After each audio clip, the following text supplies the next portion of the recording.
Good morning, Doug. Good morning, Antoinette. The Karen Read defense team will be asking the SJC to drop 2 of the 3 charges against Karen Read before her second trial for the murder of John O'Keefe.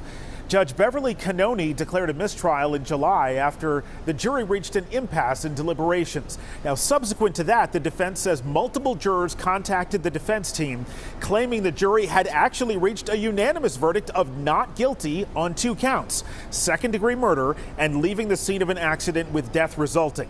The defense then sought to have those 2 charges dismissed, but Judge Cannoni denied that motion. The defense is appealing, and that's what brings us to oral arguments today before the SJC. The prosecution will argue that no verdict was recorded by the jury and there was no mention of a partial verdict in jury notes to the judge, so Karen Read was not acquitted, and therefore retrying her would not violate her Fifth Amendment protection against double jeopardy.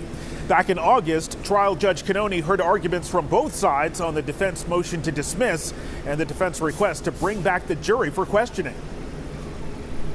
Don't make Ms. Read be the first person in the history of the Commonwealth to face re-prosecution for murder. There was no verdict returned by this jury.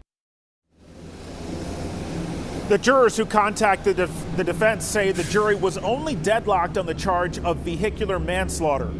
Karen Read stands accused of killing her boyfriend, Boston police officer John O'Keefe. Prosecutors say she hit him with her SUV and left him to die in the snow outside of a Canton home in January 2022. Read has pleaded not guilty.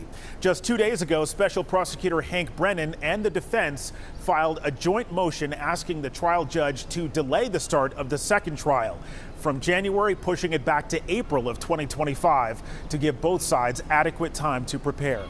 Reporting live this morning in Boston, Todd Kaskevich, WCVB News Center 5.